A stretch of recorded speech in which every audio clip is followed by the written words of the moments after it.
צמא צמא צמא צמא לך נפשי כמה כמה כמה כמה כמה לך בשרי צמא צמא צמא צמא לך נפשי כמה כמה כמה כמה כמה לך בשרי תדדאי תדדלם תדדללי תדדדמי תדדללי מי Ay ay da da la ay da da la ay da da my da da la ay ay ay ay ay tsama tsama tsama tsama lecha nafshi kama kama kama kama kama lecha besari tsama tsama tsama tsama lecha nafshi kama kama kama kama kama lecha besari tedai ay tedalai tedalai tedada mai tedalai ayam tedalai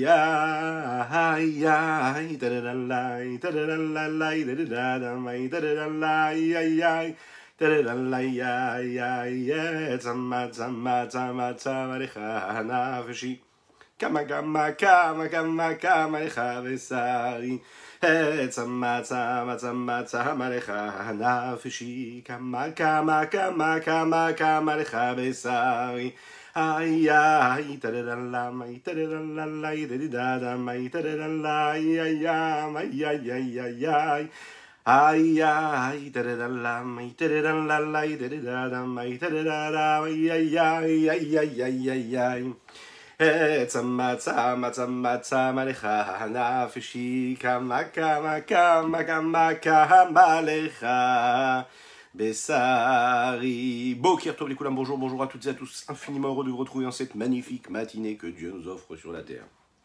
J'espère que vous allez bien, que vous soyez donc en live ou en replay. Je vous invite à partager, je vous invite à liker, à commenter cette publication. Dites-nous Boker tov, dites-nous Laïla tov, bonne nuit, bonjour, enfin, en fonction du moment pendant lequel vous allez nous regarder. Je vous invite à faire une très très très grande tefila pour une belle refoua chez les mains, pour un petit enfant qui a besoin de nos prières, qui s'appelle David Ben Aaron. Quelques jours lui envoie une refoua chez les mains totale et complète, ainsi que des bénédictions pour toutes et tous, tout l'âme Israël. 9e chapitre du Sha'ar Aichut Ve'emuna. C'est notre ténia du jour. Est-ce que je vous ai souhaité les chaïm? Eh bien, c'est fait maintenant, les chaïm à chacune et chacun. Pour Akadosh Baruch Hu, nous l'avons vu, la notion d'unicité avec toutes les séphirotes, c'est-à-dire toutes les forces, tous les outils qu'il utilise pour s'exprimer, c'est-à-dire s'exprimer de façon à ce que nous, en tant que réceptacle, nous puissions recevoir sa lumière, son infinie lumière. Il va donc utiliser ces outils-là qu'on appelle les séphirotes, qui se traduisent par nos traits de caractère, nos vertus, la richesse infinie, la largesse que nous avons dans notre esprit, dans notre cœur, mais également ce sceptre qui est assez large et qui prend en compte les nuances, les différentes nuances qu'il y a dans nos traits de caractère, dans notre intellect, et dans tout ce que nous sommes capables de ressentir, ou nos capacités corporelles, dans les différents sens, les différentes nuances que nous avons et que notre corps nous offre. Akadosh Baruch Hu et tout ce qui vient de lui, c'est l'unicité totale telle qu'elle apparaît dans le monde d'Atsilut, c'est ce que nous avons vu. À cette unicité-là, qui nous paraît abstraite à nous, les mots du Rambam se sont définis par son savoir. C'est-à-dire que le Rambam ici décrit Dieu, dit « ou Ayodea, Vehu, Ayodea, Vehu, Adea ». C'est lui qui sait, c'est lui qui est su, et il est le message lui-même. Et tout est une seule chose. Le Rabbi Shlomo Zalman de l'Iyadi, dans le Tanya, nous le dit dans plusieurs endroits, que cette unicité, elle est en référence au niveau de la divinité qui s'habille dans le monde d'Atsilut, mais pas de son essence infinie qui, elle, dépasse même la notion même de réceptacle, d'outil, de séphirote. Nous allons parler ici, dans ce chapitre-là, de ce niveau-là de divinité, de présence, d'infini, qui dépasse même à l'infini tout niveau, toute description et toute limite qu'on serait en mesure de donner. Tout réceptacle, toute limite. Aval legabé akadosh baruch hu pour Dieu, ou madrigat ha-chokhma, c'est ce qu'on appelle la chokhma. Shei trilat machashavata verishita, Isof Maaseh Etzlo. Chez l'homme, le commencement de la pensée, ce qui se met en route dans sa pensée, Isof Maaseh Etzlo, c'est l'aboutissement même de l'action chez lui. Qu'est-ce que cela veut dire? Ça veut dire que chez l'homme, le premier point de pensée qui va générer, qui va mettre un processus, qui va mettre ce processus en route pour mener à l'action concrète, qui peut parfois prendre plusieurs heures, plusieurs années, plusieurs vies parfois. Chez Akadosh Baruch Hu, ce premier point de pensée, ce petit flash, cette étincelle de pensée intellectuelle, pour lui c'est déjà quelque chose de fait, de concrétisé. On est déjà dans l'action. Là où l'homme a besoin de passer par la pensée, la parole et l'action, chez Akadosh Baruch Hu, la pensée c'est déjà de l'action, c'est déjà quelque chose de réel. C'est ce qui nous différencie de l'infini de Dieu. Prenons un exemple. La différence des niveaux qu'il y a entre la sagesse d'un homme, de la sagesse de Dieu, par rapport au domaine de l'action. C'est justement ce sceptre, et la largesse qu'on peut retrouver, cette richesse infinie qu'il y a dans toute création physique, corporelle, et encore plus intellectuelle ou sentimentale. Akadosh Baruch Hu est considéré comme l'infini. Ce qui veut dire ici que quoi? Que la différence qu'il y a entre la sagesse et l'action n'existe pas. En fait, il n'y a pas de différence. Et on est en dessous de toute différence, de toute perception différente, de différence. C'est la même chose. Pour nous, la pensée, ça veut dire quelque chose, et l'action, ça veut dire autre chose.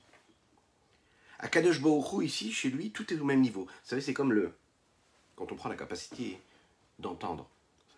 On a dans cette capacité d'entendre d'infinis sons. Et quand on dit ici infini, c'est juste une image, puisque justement, oui, c'est défini, c'est limité. Et les différentes notes que l'oreille d'un homme est en mesure d'entendre, ces nuances qu'il y a dans le son, ils sont au même niveau, même s'ils sont capables d'avoir différentes nuances. Je m'explique. Dans le son, on a les basses, on a les médiums, on a les aigus. Et tout cela se passe au même niveau. Bizarrement, tout cela se passe au même niveau.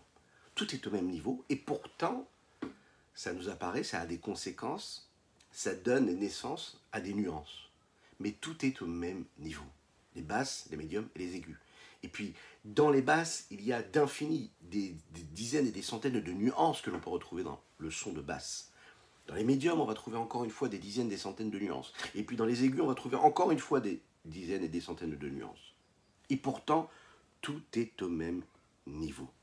Ce domaine-là, c'est le monde des sons qui inclut toutes les différences de sons et toutes les différences de notes qu'on est capable de définir ou d'entendre. Le même son qui sort de la bouche ou d'un instrument de musique est capable de nous donner d'infinies nuances. Et pourtant, c'est un seul son qui est sorti. Dans la voix, c'est ce qui se passe. La personne qui va chanter, qui va placer sa voix comme il faut, elle va transmettre, en fonction des résonances qu'elle va donner au son qu'elle va faire sortir de sa bouche, de ses cordes vocales, des nuances infinies, en fonction du placement. Et le musicien, c'est pareil, en fonction de ce qu'il va jouer, de ce qu'il va interpréter, et pourtant c'est le même son qui sort. Il n'y a pas de différence. C'est une seule unicité. Alors c'est comme ça qu'il faut voir toute l'existence dans laquelle nous sommes, nous également. Il y a dans cette existence des nuances. Il y a les 5 niveaux de base. Quels sont les 5 niveaux de base? Eh bien, on les a approfondis hier. Nous avons l'intellect, nous avons les émotions, les midot, les midot. Et puis nous avons les 3 outils qui permettent à cet intellect et à ces émotions-là de s'exprimer. Mahashava, Dibur Maaseh, la pensée, la parole et l'action. De la sagesse qui est à l'extrême supérieur jusqu'au niveau de l'action qui est à l'extrême inférieur de ce sceptre. Nous avons ici également en réalité toute la beauté, toute la grandeur de ce que l'on peut s'imaginer, et on peut voir et percevoir ce qu'est cet infini-là qui peut transparaître à travers cette richesse-là. Il est dit comme ça dans les Télim, David Ameler, notre roi David dit comme ça, Kulam bechochma asita. Tu les as tous faits avec la chochma. C'est intéressant. Dans ces trois mots, vous avez toute l'histoire ici. Kulam, tous, donc toutes les créatures. Bechorma, avec la sagesse. Asita, tu les as fait. Ça veut dire que la sagesse, qui est le premier point de naissance de toute action, et l'action qui vient à la fin de tout ce cheminement a priori, Dieu les a réunis en même temps. Chorma, Asita. C'est-à-dire que la Chorma, c'est déjà une Asiya chez Dieu. Sa sagesse, c'est déjà l'action. Chez un homme, d'abord, il doit penser, il doit imaginer, il doit rêver, il doit avoir l'ambition, il doit, souvent il pense beaucoup, il fait beaucoup moins, malheureusement. On est éloigné, c'est deux domaines complètement différents. À Kadosh Baruch Hu, on nous dit Kulam Chorma Asita. David Amelech nous dit Dieu, Chorma Asita. Ça veut dire qu'en réalité, l'action de la sagesse, c'est une action concrète chez lui. Akadosh Baruch Hu fait par la sagesse. Il fait en la sagesse. De la même manière que l'homme fait, il construit, il crée quelque chose parce qu'il a des outils qui lui permettent de créer, de façonner, de faire ce qu'il a besoin de faire. Eh bien, la chorma chez Akadosh Baruch Hu, c'est pas une qualité que Dieu aurait et qu'il utiliserait comme il le souhaiterait, mais c'est en réalité c'est la matérialisation de ce qu'il veut. C'est la même chose. La chorma, c'est l'action. Ve'ainu lomar. Pour nous dire que chez Kerech hachayut sheba'asiya gufanit v'geshmit, comme le rapport qu'il y a entre la vitalité qu'il y a dans l'action concrète, corporelle, physique, la nôtre, hein,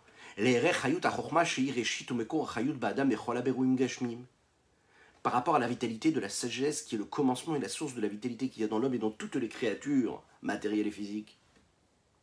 Cette vitalité qu'il y a dans l'action, ici, ne veut pas parler de cette construction vitale qui permet l'énergie qu'il y a dans l'action, ou l'influence qu'il y aurait dans l'action sur les autres. Mais nous parlons de l'essence de l'âme qui se dévoile dans l'action. Dans ce sens-là, il est clair que la vitalité de l'âme qui se dévoile dans l'action, elle est bien moindre, elle est bien restreinte et contractée. La vitalité de la sagesse dont il parle ici, quand il dit Chayut HaChochma, ça veut dire la vitalité de l'âme profonde telle qu'elle s'exprime au niveau de la sagesse.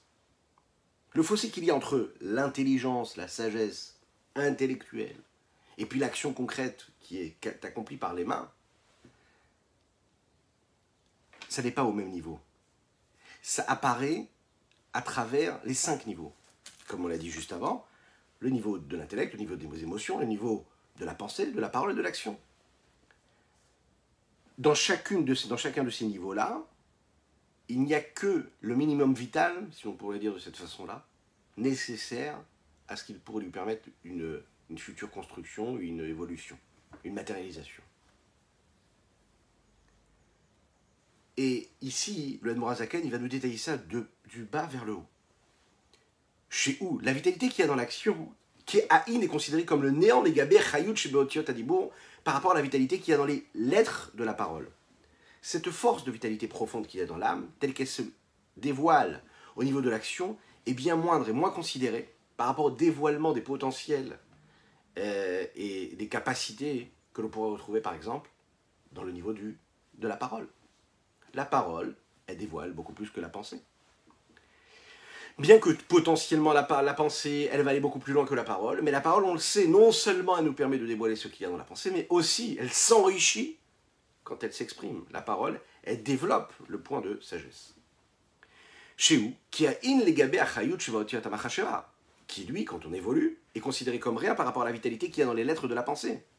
Chez où, et lui d'ailleurs, est considéré comme le néant par rapport à la vitalité et la valeur des émotions et des vertus dont elle est, cette pensée-là, issue. Et dont elle est considérée comme du néant, comme rien par rapport à la vitalité, la valeur et la hauteur que la chorma, la sagesse, le discernement, la binatedat et le savoir et la conscience peuvent avoir, qui sont que quoi? Mais koramidot, c'est la source des vertus. Il y a 3 niveaux ici de distinction d'un sujet à l'autre. Il y a la vitalité, il y a la hauteur et il y a le niveau. Chayut, ma'ala ou madriga. Quelle est la différence? La vitalité qu'il y a dans l'action, c'est comme du néant par rapport à la vitalité qu'il y a dans les lettres de la parole. Pourquoi? Parce qu'elle, elle est comme du néant par rapport à la vitalité des lettres de la pensée. On l'imagine bien. Il y a un fossé entre les deux. Qui, elle, c'est-à-dire ce niveau-là, ces lettres qui sont dans la pensée, sont considérées comme quoi? Comme du néant par rapport à la vitalité et la hauteur qu'il y a dans les vertus, dans les midotes, qui, elles, sont considérées comme du néant par rapport... Mais oui, Khazak, je sais que vous suivez, c'est magnifique. Qui est considérée comme du néant par rapport à la vitalité, la valeur et la hauteur des différents niveaux qu'il y a dans la Chorma. On est passé donc de la vitalité première à la vitalité avec la hauteur, et la vitalité de la hauteur avec la vitalité de la hauteur et les différents niveaux. Parmi tous ces niveaux, il y a une différence de vitalité. Puisque la vitalité, c'est une force profonde et intérieure, qui est fondamentalement la vie qui s'exprime. C'est-à-dire l'existant, l'étant qu'il y a dans chaque élément, dans chaque chose. Par contre, entre la pensée et l'action, entre ces vêtements qu'on appelle c'est les vushim de la neshama, ces nevushim, c'est-à-dire les moyens d'expression qu'elle a, ces outils qu'elle a, ce qu'il y a entre elles et les qualités que l'âme peut avoir, il y a une différence de hauteur, de valeur, de perception. Tout ça pour nous dire qu'il y a en réalité dans les vertus quelque chose d'une richesse qui va se développer en fonction de la vitalité qui va se développer en elle. Au niveau de la transparence qu'il y a dans chaque élément, par rapport à cette force-là, cette énergie qui leur permet de vivre et d'être ce qu'ils sont, par rapport à cette complémentarité qu'elles apportent en fonction de l'évolution qu'elles ont, eh bien, la lumière et la vitalité qu'il y a en elles va s'exprimer, va évoluer, va grandir. Si on regarde maintenant le parallèle qu'il y a entre les midotes, c'est les différentes vertus, et les séphirantes, qui sont les matrices, qui proviennent de l'intellect, à savoir Chochma, Bina, Da'at, il y a une différence même au niveau de la perception justement de ces différents niveaux, de ces différents degrés. C'est-à-dire qu'en fait, il y a des éléments qui, eux, se trouvent à un niveau très très très élevé par rapport à leur essence, par rapport à ce qu'ils sont profondément, et il y a parmi ces éléments-là d'autres notions qui vont, d'autres sujets qui vont, eux, se retrouver à des niveaux qui sont bien moindres par rapport à leur essence. Ils sont moins évolués, ils sont moins développés, ils nécessitent beaucoup plus d'efforts. Lorsque l'on prend une pomme, on ne voit pas l'arbre qui est derrière. Lorsque l'on prend la graine de cette pomme-là, on voit encore moins l'arbre qui est derrière. Et pourtant, cette petite graine-là va donner l'arbre, le pommier qui, lui, va donner des fruits. Hein? C'est l'évolution qui va permettre ça. C'est le développement qui va permettre ça. Il y a tout à l'initial, et ensuite, il faut qu'il y ait le développement. Il y a une différence réelle entre le niveau de vitalité qu'il y a dans l'action et le niveau de vitalité, l'intensité de vitalité qu'il y a dans la parole. Et il y a une différence entre l'énergie que l'on peut retrouver dans la parole, qui est nécessaire, et cette énergie-là qu'il y a dans la pensée. On n'est pas du tout dans le même domaine, a priori. En tout cas, il y a une différence. Ces différences-là, un qui est plus élevé que l'autre, c'est eux qui sont en train de créer un éloignement et un fossé énorme, gigantesque, entre les différentes extrémités de notre existence à nous, entre la vitalité, le niveau, le degré de sagesse, et le niveau de vitalité qui est nécessaire quand on agit, quand on fait quelque chose. Quel mamash erech madargat ma'alat hachorma. C'est véritablement l'échelle de valeur que l'on peut donner à ces degrés, à cette valeur, à cette hauteur-là que peut avoir la chorma, la sagesse. Pourquoi? Parce que chez Ireshit ou Mekor Achayut, chez Mekor Laolamot, elle est le commencement de toute la vitalité qu'il y a dans le monde dans lequel nous vivons. Les Gabé Akadosh Baruch Hu Bichvodo Be'atzmo, par rapport à Dieu lui-même, à son honneur, à ce qu'il est. Hameromem ve'amitnase ribor rivavot madrigot romemot yoter meromemot madrigat achormal berinat chayut shebasia. La différence qu'il y a entre le niveau de chorma par rapport à la vitalité qu'il y a dans l'action, on l'a dit, c'est un fossé, c'est énorme, c'est extraordinaire. Maintenant, quand on parle de Dieu, on parle de quelqu'un, si on peut l'expliquer comme ça, on parle d'un niveau de dévoilement et d'existence qui est élevé, qui s'élève à des milliers de niveaux que ces milliers de niveaux, de différence, de niveaux qu'il y a entre la nuance de la sagesse par rapport à l'action. On sait que le niveau de différence qu'il y a entre la chorma, la sagesse et l'action chez l'homme, on l'a dit, c'est 5 niveaux, l'intellect, les émotions, la pensée, la parole et l'action. Akadosh Baruch Hu, lui, elle s'exprime comment? Ces cinq vertus-là, enfin pas ces 5 vertus, ces 5 niveaux-là, comment elle s'exprime? À travers Asiya, Vedibo, Umachashava, Omidot, Vesechel, quand on les prend du bas vers le haut. L'action, la parole, la pensée, les vertus, et puis les émotions, quoi, et puis l'intellect. Peut-être Kadosh Baruch Hu, c'est pas du tout pareil. Haval Akadosh Baruch Hu, Ramu mitnase, mi madrigat ha-chochma rivevot madrigot keilu adenketz. Akadosh Baruch Hu, lui, il est à l'infini. Il se détache complètement de toutes ces nuances-là. Il n'y a pas de différence entre le niveau entre l'action et le niveau de la sagesse. C'est considéré comme du néant, du haïn. De la même manière que quand il crée ex nihilo, du néant à l'existant, quand il existe à travers tout ce qu'il existe, à travers ses différentes vitalités, ce qui pourrait nous paraître un fossé énorme, une différence énorme entre le niveau de sagesse et le niveau d'action, pour Akadosh Baruch Hu, ça n'est pas du tout le cas. On est vraiment dans quelque chose d'authentique, d'abstrait, mais d'unique. On est dans l'unicité la plus totale. Voilà ce qu'on pouvait dire aujourd'hui sur notre Tanya du jour. Je vous souhaite une excellente journée. C'est un sujet qui est assez profond, qui peut paraître abstrait. On peut réétudier, réécouter le cours. On peut le partager, on doit le partager, on doit liker, on doit commenter. Et bien, Ezrat Hashem, prochain rendez-vous, on développera encore plus ces sujets-là. Petit à petit, les notions deviennent encore plus grandes. Je remercie ces personnes-là qui m'envoient des petits messages d'ailleurs, comme hier, pour me faire part de l'évolution dans leur étude. Et ça, c'est génial. Que Dieu vous bénisse, que Dieu nous donne la force d'approfondir encore plus les profondeurs de la Torah. Je vous souhaite une excellente journée et à très très très très très bientôt.